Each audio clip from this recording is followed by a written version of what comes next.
Delfi. The next day we set out for Delfi, the famous town of the oracle, which was another place I had been wanting to visit. The Greeks called this place Omphalos, the navel of the earth. In Bharat we would say that this was the Manipura chakra of the earth. The story goes that Zeus, the king of gods, released two eagles, one to the east and one to the west. Delphi was the point at which the two birds met. The most famous aspect of Delphi was its oracle, where Pythia, the priestess, sat in the temple of Apollo and delivered prophecies, supposedly coming straight from him. She would answer any question that was put by anyone, often in cryptic language. The place had an immense impact throughout the ancient world. It was believed that sending a valuable gift to Zeus, to Delphi, would ensure his blessing. We find various offerings sent by kings, statesmen, and dynasties to this unique place. We took a day tour there, which was a bit tedious, but well worth the effort. From the town of Delphi, which is quite modern, we had to climb up to a sort of plateau from which there was another steep climb to the main temple of Apollo, the Olympian god of light, knowledge, and harmony, which housed the oracle. The temple nestles between the two towering rocks of Mount Parnassus, known as the Shining Rocks. The place was probably inhabited in the second millennium, but it is to be concluded that the development of the sanctuary and the oracle began only in the 8th century.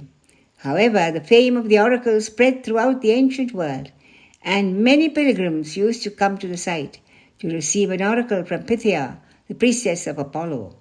The oracle was in direct communication with Apollo and would answer questions and give suggestions and blessings.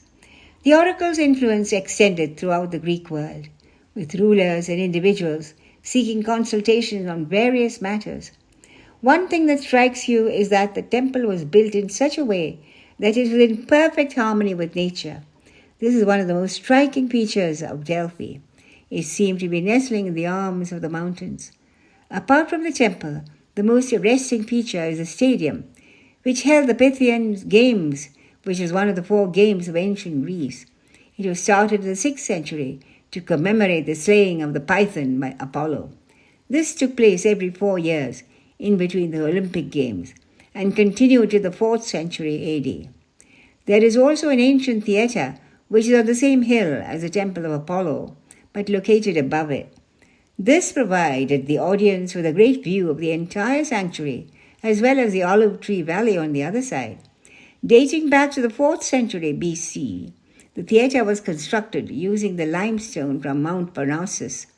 The 35 rows of the theatre could easily seat 5,000 people. Delphi's decline was a gradual process influenced by both external factors and internal shifts in religious and cultural trends. The rise of Christianity, with its prohibition of pagan practices, played a significant role. Eventually, its capture by Rome and the constant pillaging by the Romans hastened the process of decline.